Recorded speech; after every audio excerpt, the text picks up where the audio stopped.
হরে কৃষ্ণ। শ্রীমদ্ভগবতের একাদশ স্কন্ধের সপ্তম অধ্যায়। উদ্ধবকে ভগবান শ্রীকৃষ্ণের উপদেশ শ্রবণ করুন। পরমেশ্বর ভগবান শ্রীকৃষ্ণ বললেন, হে মহাভাগ্যবান উদ্ধব, পৃথিবী থেকে যদুবংশ উৎখাত করে আমার নিজ ধামে ফিরে যাওয়ার এই অভিলাষের কথা তুমি যথার্থই ব্যক্ত করেছ। তাই ব্রহ্মা, দেবাদিদেব শিব এবং অন্য সকল গ্রহমণ্ডলীর অধিপতিরা এখন বৈকুণ্ঠে আমার নিজ ধামে প্রত্যাবর্তনের জন্য প্রার্থনা করছেন। ব্রহ্মার প্রার্থনা অনুসারে আমি পৃথিবীতে অবতরণকালে আমার অংশ প্রকাশ শ্রী বলদেবের সঙ্গে অবতরণ করেছিলাম এবং দেবতাদের পক্ষে বিবিধ ক্রিয়াকর্ম সম্পূর্ণ করি। এখানে আমার নির্দিষ্ট কাজ এখন সম্পূর্ণ হয়েছে। এখন ব্রাহ্মণদের অভিশাপে যদুবংশ অবশ্যই নিজেদের মধ্যে কলহের ফলে ধ্বংস হয়ে যাবে এবং আজ থেকে সপ্তম দিনে সমুদ্রের জল উত্থিত হবে এবং এই দ্বারকা নগরী প্লাবিত হয়ে যাবে। হে সূর্যের উত্থাপ, অদূর ভবিষ্যতে আমি এই পৃথিবী পরিত্যাগ করব। তখন কলিযুগের প্রভাবে পরিপূর্ণ হয়ে পৃথিবীর সকল প্রকার সদ্গুণাবলী বর্জিত স্থান হয়ে উঠবে। হে প্রিয় উদ্ধব, আমি এই জগৎ পরিত্যাগ করলে তোমার পক্ষে আর এই স্থানে থাকা উচিত হবে না। হে প্রিয় ভক্ত, তুমি নিষ্পাপ, কিন্তু কলিযুগে মানুষ সকল প্রকার পাপ কর্মে আসক্ত হবে। অতএব এখানে থেকো না। এখন তোমার সকল বন্ধু বান্ধব ও আত্মীয় স্বজনদের প্রতি সকল প্রকার স্নেহ ভালোবাসা আসক্তি বর্জন করা উচিত এবং আমার প্রতি মন সমর্পণ করা প্রয়োজন। এইভাবে তুমি আমার প্রতি নিত্য আবিষ্ট হয়ে সবকিছু সমদৃষ্টিতে দর্শন করতে থাকবে এবং পৃথিবীর সর্বত্র বিচরণ করবে। হে প্রিয় উদ্ধব, তোমার মন, বাক্য, চক্ষু, কর্ণ এবং অন্যান্য ইন্দ্রিয়াদির মাধ্যমে যে জড়জাগতিক বিশ্বব্রহ্মাণ্ড লক্ষ্য করছো, তা নিতান্তই মায়াময়ের সৃষ্টি, যাকে মানুষ মায়ার প্রভাবে সত্য বলে মনে করে। প্রকৃতপক্ষে তোমার জানা উচিত যে জড়জাগতিক ইন্দ্রিয়াদির মাধ্যমে জ্ঞাত সবকিছুই অনিত্য, অস্থায়ী মাত্র। যে মানুষের চেতনা মায়ার দ্বারা বিভ্রান্ত হয়েছে, তার কাছে সবকিছুর মূল্য এবং ব্যাখ্যা নানাভাবে প্রতিভাত হতে থাকে। তার ফলে সে জাগতিক ভালো মন্দের চিন্তায় মগ্ন হয়ে পড়ে এবং সেই প্রকার ধারণায় আবদ্ধ হয়ে থাকে। সেই ধরনের জাগতিক উভয় প্রকার ভাবনা চিন্তার ফলে মানুষ বিধিবদ্ধ কর্মে অবহেলা করে এবং নিশ্চিন্ত কর্মে আগ্রহ দেখায় এবং কর্ম সম্পাদনের চেষ্টা করে চলে। অতঃপর তোমার সকল ইন্দ্রিয়াদি নিয়ন্ত্রণাধীন করে এবং সেইভাবে মনকে অবদমিত করে তুমি সমগ্র পৃথিবীকে তোমার নিজ আত্মার মধ্যে বিস্তারিত রয়েছে দেখতে পাবে। সেই আত্মা সর্বত্র বিদ্যমান এবং এই ব্যক্তিরূপ আত্মাকে পরম পুরুষোত্তম ভগবান আমার মধ্যেও দেখতে পারবে। বৈদিক জ্ঞানের সারতত্ত্ব আহরণ করে এবং জ্ঞানের উদ্দেশ্য সম্পর্কে বাস্তব উপলব্ধি অর্জন করে তারপর আত্মার সাক্ষাৎ অনুভূতি লাভ করা সম্ভব হবে এবং এইভাবে মন সন্তুষ্ট হয়ে থাকে। তখন তুমি সকল দেবতা প্রমুখ জীবেরই প্রিয়ভাজন হবে এবং জীবনের কোনো বাধা বিপত্তি তোমার প্রগতির পথে বিঘ্ন সৃষ্টি করতে পারবে না। জড়জাগতিক ভালো মন্দের ঊর্ধ্বে যে উত্তীর্ণ হতে পেরেছে, স্বভাবতই সে ধর্মাচরণের অনুশাসনাদি মতো কাজ করে থাকে এবং নিষিদ্ধ কর্ম পরিহার করে। নিষ্পাপ শিশুর মতোই আত্মজ্ঞান সম্পন্ন মানুষ স্বতঃস্ফূর্তভাবে এই ধরনের কাজ করতে থাকে এবং জড়জাগতিক ভালো মন্দের বিচারের মাধ্যমে সে ওইভাবে কাজ করে তা নয়। যিনি সর্বজীবের প্রতি সহৃদয় শুভাকাঙ্ক্ষী, যিনি জ্ঞানে এবং আত্ম উপলব্ধির ক্ষেত্রে দৃঢ়নিশ্চিত, তিনি আমাকে সর্বব্যাপ্ত লক্ষ্য করে থাকেন। তিনি কখনোই জন্ম এবং মৃত্যুর আবর্তে আর পতিত হন না। শ্রী সুখদেব গোস্বামী বললেন, হে রাজা, পরমেশ্বর ভগবান শ্রীকৃষ্ণ এইভাবে তার শুদ্ধ ভক্ত উদ্ধব ভগবত তত্ত্ব সম্পর্কিত জ্ঞান অর্জনে আগ্রহী হলে তাকে পরামর্শ দিয়েছিলেন। উদ্ধব তখন ভগবানকে দণ্ডবৎ প্রণিপাত জানিয়ে এইভাবে বলেছিলেন। শ্রী উদ্ধব বললেন, হে ভগবান, একমাত্র আপনি যোগচর্চার সুফল প্রদান করেন এবং আপনি কৃপা করে আপনার ক্ষমতা বলে যোগ অনুশীলনের সার্থকতা আপনার ভক্তকে অর্পণ করেন। সুতরাং আপনি যোগের মাধ্যমে উপলব্ধ পরমাত্মা এবং আপনি সকল যোগ শক্তির উৎস। আমার পরম কল্যাণার্থে সন্ন্যাসাশ্রম গ্রহণের মাধ্যমে জড়জাগতিক পৃথিবী পরিত্যাগ করে যাওয়ার পদ্ধতি আপনি ব্যাখ্যা করেছেন। হে ভগবান, হে পরমাত্মা, যাদের মন ইন্দ্রিয় উপভোগে আসক্ত এবং বিশেষত যারা আপনার প্রতি ভক্তিভাব শূন্য, তাদের পক্ষে ওইভাবে জাগতিক ভোগ উপভোগ বর্জন করা অতীব কষ্টসাধ্য। এটাই আমার অভিমত। হে ভগবান, আমি নিজেই অতীব নির্বোধ, কারণ আমার জড়জাগতিক দেহ এবং দেহ সম্পর্কিত বিষয়ানুবন্ধে আমি আপনার মায়া বলে মগ্ন হয়ে রয়েছি। তাই আমি মনে করছি এই দেহটি আমি এবং এই সমস্ত মানুষই আমার আত্মীয় স্বজন। অতএব হে ভগবান, আপনার দাসকে কৃপা করে উপদেশ প্রদান করুন, কৃপা করে আমাকে শিক্ষা প্রদান করুন, যাতে অনায়াসে আপনার নির্দেশ পালন করতে পারি। হে ভগবান, আপনি পরম তত্ত্ব, পরম পুরুষোত্তম ভগবান এবং আপনার ভক্তমণ্ডলীর কাছে আপনাকে প্রকাশিত করে থাকেন। আপনার ভগবত্তা ব্যতীত অন্য কোনো বিষয়ে আমি যথাযথ জ্ঞান যথেষ্ট মনে করি না।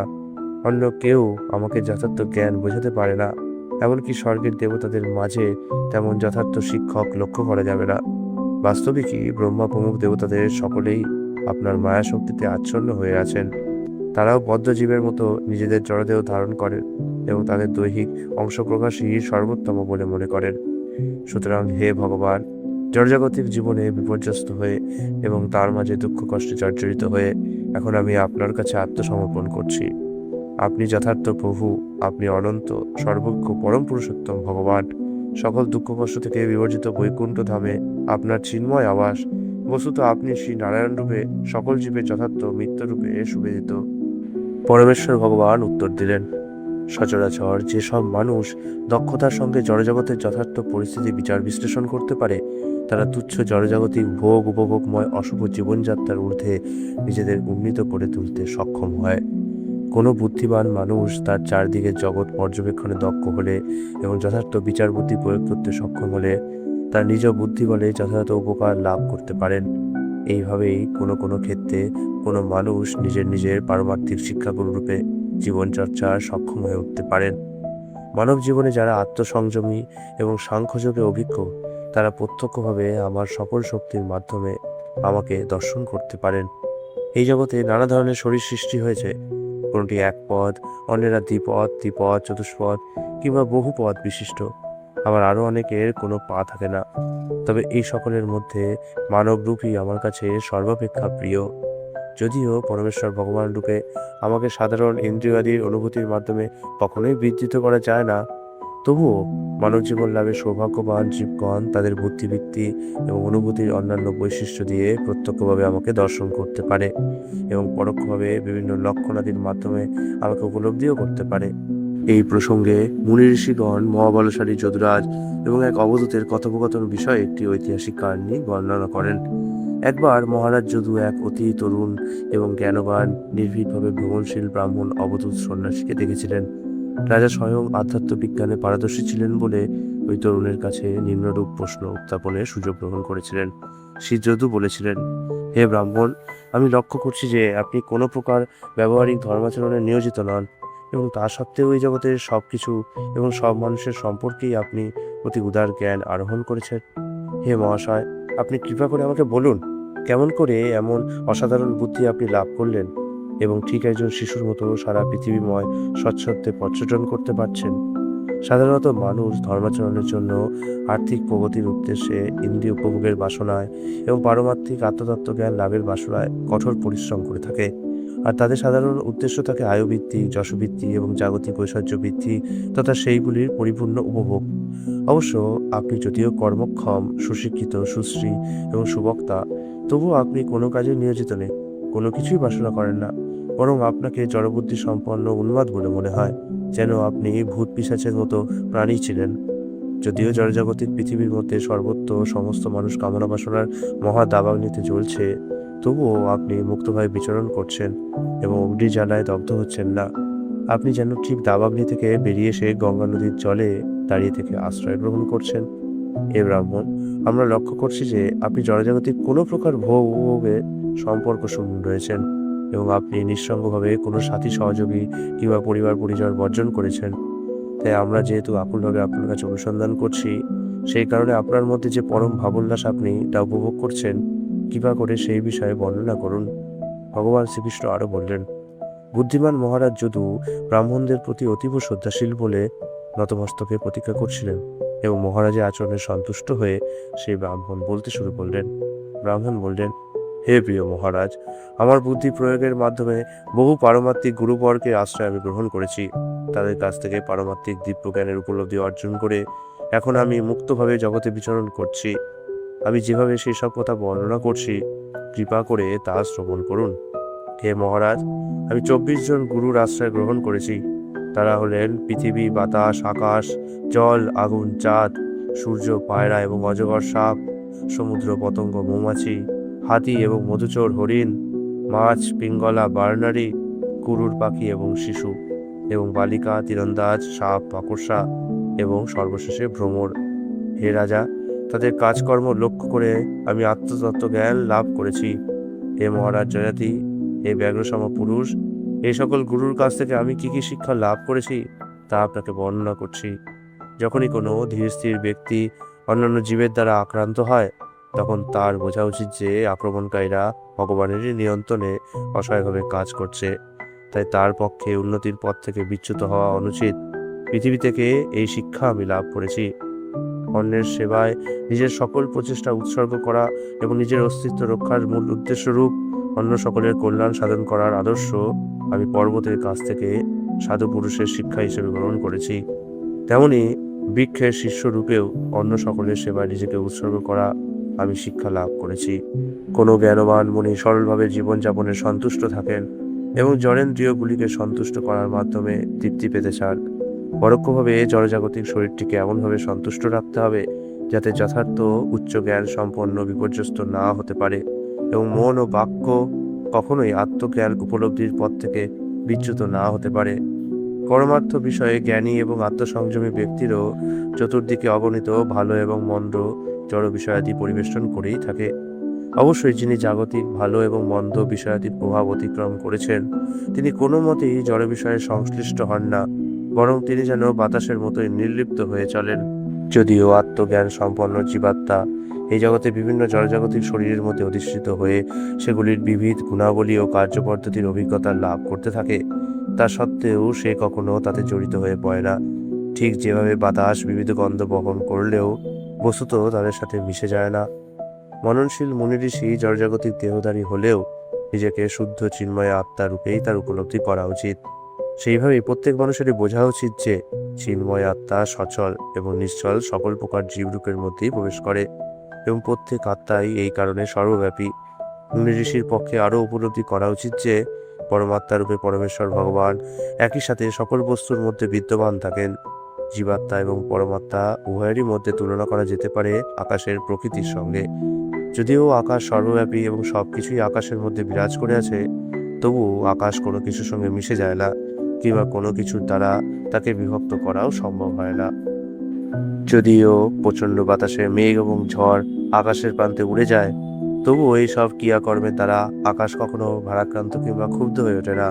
তেমনি চিন্ময় আত্মা জড়ার প্রকৃতির সংস্পর্শে বাস্তবিকই পরিবর্তিত কিংবা প্রভাবিত হয় না।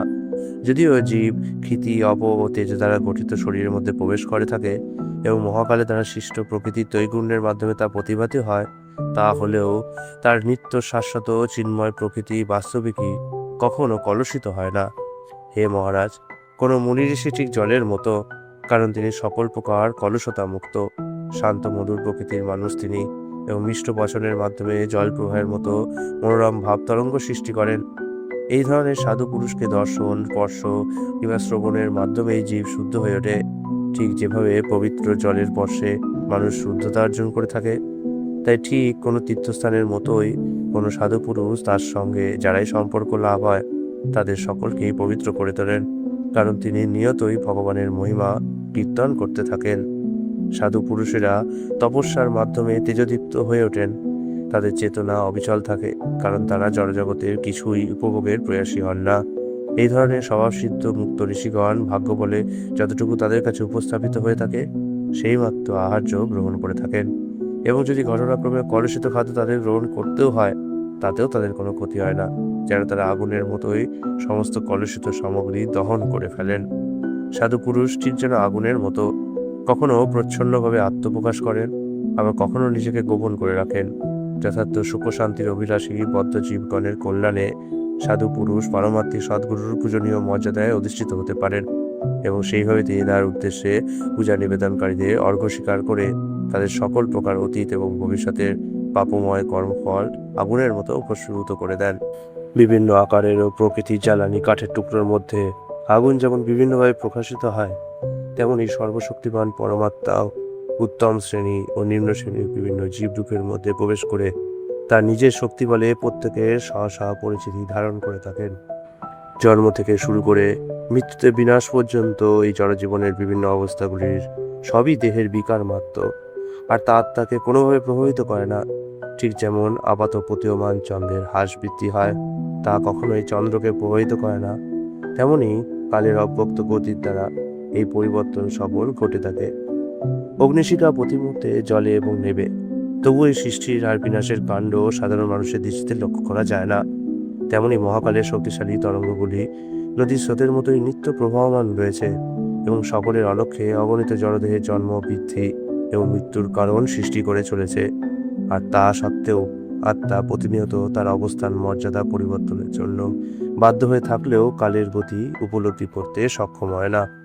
ঠিক যেভাবে সূর্য তার প্রচণ্ড জ্যোতিপ্রভায় প্রচুর পরিমাণে জলরাশি বাষ্পীভূত করে নেয় এবং পরে বৃষ্টিধারার আকারে সেই জল পৃথিবীকে ফিরিয়ে দেয়, তেমনি ঋষিতুল্য মানুষ তার জ্ঞানেন্দ্রিয়াদির মাধ্যমে সকল প্রকার জড়জাগতিক বিষয়াদি সারমর্ম গ্রহণ করে থাকেন এবং যথাসময়ে যথোপযুক্ত মানুষ তার কাছে এসে যখন সেই সকল বিষয়ে প্রার্থনা জানায়, তখন তিনি সেই সকল সারবস্তুর আকারে তাকে প্রত্যাপন করে থাকেন। এইভাবে ইন্দ্রিয় ভর্গ জগজাগতিক বিষয়াদি গ্রহণ করে এবং প্রত্যাপনের সময়ে তিনি কোনো বিষয়ে আসক্ত হন না। বিভিন্ন বস্তুর মধ্যে সূর্য প্রতিবিম্বিত হলেও তা কখনোই বিভক্ত হয় না কিংবা প্রতিবিম্বের মধ্যে তা মিশে যায় না। যাদের স্থূল বুদ্ধি তারাই সূর্যকে এইভাবে ধারণা করে থাকে। ঠিক তেমনই বিভিন্ন জড়দের মাধ্যমে আত্মা প্রতিবিম্বিত হলেও সর্বদাই তা অবিভাজ্য এবং জড়সত্তা বিহীন হয়ে থাকে। কোনো কিছু বা কারো জন্য অত্যধিক স্নেহ বা আসক্তি পোষণ করা কারো উচিত নয়, না হলে বুদ্ধিহীন কপোতের মতো অনেক দুঃখ পেতে হয়। একটি কপোত তার কপোতের সঙ্গে বনে বাস করত। একটি গাছে সে বাসা বেঁধেছিল এবং কয়েক বছর সেখানেই ছিল। দুই কপোতই তাদের গার্হস্থ্য কাজকর্মে খুবই আসক্ত হয়ে উঠেছিল। মন ও বুদ্ধি দিয়ে তারা পরস্পরকে দৃষ্টি বিনিময়ে, শরীর ও মনের আদান প্রদানের মাধ্যমে আকৃষ্ট করে রেখেছিল। এইভাবে তারা সম্পূর্ণভাবে নিজেদেরকে প্রীতিবন্ধনে আবদ্ধ করেছিল। সরল মনে ভবিষ্যতের বিশ্বাস নিয়ে বনের গাছপালার মাঝে প্রেমময় দম্পতির মতো তারা বিশ্রাম, পাহাড়, চলাফেরা, কথাবার্তা, খেলাধুলা ইত্যাদি করত। হে মহারাজ, কপোতী যখনই কিছু বাসনা করত তখন অনুকম্পার মাধ্যমে কপোতকে সন্তুষ্ট করার ফলে বহু কষ্ট স্বীকার করা সত্ত্বেও সব কিছুই কপোত তাকে এনে দিত। তার ফলে কপোতীর সংসর্গে কপোত তার ইন্দ্রিয়াদি সংযম করতে পারত না। তারপরে কপোতী তার প্রথম শাবক সম্ভাবনা অর্জন করলো। এমন সময় হলো তখন 7টি স্ত্রীর মতো কতগুলি সে ডিম পারল। যথাসময়ে পরমেশ্বর ভগবানের অচিন্তনীয় শক্তির মাধ্যমে সেই ডিমগুলি থেকে কোমল অঙ্গ প্রত্যঙ্গ সমেত ভিন্ন শাবকেরা জন্ম লাভ করলো। দুই কপোতী তাদের শাবকদের নিয়ে সন্তুষ্ট হয়ে তাদের কলরব শুনে আনন্দ লাভ করত। তাই ভালোবাসার মাধ্যমে তাদের নবজাত ছোট পাখিগুলিকে তারা বড় করতে লাগলো। কপোতী পিতামাতা তাদের শাবকদের কোমল ডানাগুলি দেখে, তাদের কলরব শুনে, বাসার মধ্যে চারিদিকে তাদের সুন্দর অঙ্গভঙ্গি দেখে এবং লাফিয়ে ওঠার চেষ্টা দেখে উৎফুল্ল হয়ে উঠল। তাদের দেখে তাদের চিত্ত আনন্দিত হলো। মূর্খ পাখিগুলি তাদের অন্তরের স্নেহবন্ধনে ভগবান বিষ্ণুর মায়া শক্তি বলে সম্পূর্ণ বিভ্রান্ত হয়ে তাদের প্রজাতি স্বরূপ নবজাত শাবকগুলিকে সযত্নে লালন পালন করতে লাগলো। একদিন তারা দুজন আহার অন্বেষণের জন্য বাইরে গিয়েছিল। তাদের শাবকদের ভালোভাবে আহার জোগানের উদ্দেশ্যে বিশেষ উদ্বিগ্ন হয়ে তারা অনেকক্ষণ পর্যন্ত বনের চারিদিকে বিচরণ করেছিল। সেই সময় বনের মধ্যে বিচরণকারী এক শিকারী সেই কপোত শাবকগুলিকে তাদের বাসার কাছে ঘোরাফেরা করতে দেখে। সে জাল দিয়ে তাদের সবাইকে ধরে নিয়েছিল। কপোত এবং কপোতী তাদের বাচ্চাদের পালন পোষণের জন্য নিত্য উদ্বিগ্ন হয়ে থাকত এবং সেই উদ্দেশ্যে বনের মধ্যে তারা ঘুরে বেড়াতো। যথাযথ খাদ্যাদি পেলে তারা বাসায় ফিরে আসতো। যখন কপোতী শিকারী চালের মধ্যে তার বন্দি শাবকদের দেখলো, তখন সে তাদের দিকে ছুটে গেল এবং চিৎকার করতে লাগলো। কপোতী নিয়তই গভীর মায়াময় মোহ স্নেহবন্ধনে আবদ্ধ থাকতে চাইতো এবং তাই তার মন ক্ষোভে আত্মবিস্মৃত হলো। ভগবানের মায়া বলে আবদ্ধ হয়ে সে সম্পূর্ণ বিভ্রান্ত হয়ে তাই অসহায় শাবকদের দিকে উড়ে গেল আর অচিরে শিকারীর জালে সেও আবদ্ধ হয়ে পড়ল। নানাদিক প্রিয় শাবকদের সঙ্গে প্রিয়তমা কপোতীকে শিকারীর জালে মরণাপন্ন হয়ে আবদ্ধ থাকতে দেখে হতভাগ্য কপোত দুঃখের সঙ্গে আক্ষেপ করতে থাকলো। কপোত বলল, হায় আমার কি সর্বনাশ হয়ে গেল! আমি অবশ্যই মহামূর্খ, কারণ আমি যথার্থ পুণ্যকর্ম পালন করিনি। আমি নিজেকে সন্তুষ্ট করতেও পারিনি এবং জীবনের চরম লক্ষ্য পূর্ণ করতে পারলাম না। আমার জীবনের ধর্ম, অর্থ এবং কাম চরিতার্থের ভিত্তিস্বরূপ গার্হস্থ্য পরিবারই আমার সমূলে ধ্বংস হয়ে গেল। আমার স্ত্রী এবং আমি আদর্শ যুগল ছিলাম। সে সর্বদা আমাকে মান্য করে চলত এবং বাস্তবে কি আমাকে তার আরাধ্য দেবতার মতোই মেনে নিয়েছিল। কিন্তু এখন তার শাবকদের হারিয়ে এবং তার বাসা খালি হয়ে যেতে দেখে সে আমাকে ফেলে চলে গেল এবং আমাদের সাধুসম শাবকদের নিয়ে স্বর্গে গেল। শূন্য বাসায় আমি এখন দিনহীনের মতো রয়েছি। আমার কপোতী মারা গেছে, আমার শাবকেরাও মৃত। তবে আমি জীবন ধরে কেন থাকতে চাইব? আমাদের পরিবারবর্গের বিচ্ছেদ ব্যথায় আমার হৃদয় এমনই বেদনাময় হয়েছে যে জীবনটাই নিতান্ত কষ্টকর হয়ে উঠেছে। জালের মধ্যে মৃত্যুমুখে পতিত অবস্থায় কোনভাবে মুক্তি লাভের চেষ্টায় সংগ্রামরত হতভাগ্য শাবকদের হতাশভাবে লক্ষ্য করে পিতা কপতের মন উদাস হয়ে গেল এবং তাই সে নিজেও শিকারী জালের মধ্যে ঢুকে পড়ল। নিষ্ঠুর শিকারী সেই কপোতকর্তা, তার কপোত স্ত্রী এবং সব কয়টি শাবককে বন্দি করে নিয়ে তার আকাঙ্ক্ষা পূরণ করে যেতে তার গৃহের দিকে যাত্রা করলো। এইভাবে গার্হস্থ্য জীবনে যে অত্যধিক আসক্ত হয়, অন্তরে সে অসন্তোষ বোধ করতে থাকে। পায়রার মতোই তুচ্ছ মৈথুন সুখের আকর্ষণে সে আনন্দ তৃপ্তির অন্বেষণ করে। অতি সঞ্চয়ী মানুষ তার নিজ পরিবার পরিশোষণে পরিপালনে নিয়োজিত থাকার ফলে তার সকল পরিবারবর্গকে নিয়ে নিদারুণ কষ্ট ভোগ করতেই থাকে। মানব জন্ম যে লাভ করেছে তার জন্য মুক্তির সকল দ্বার অবারিত মুক্ত রয়েছে।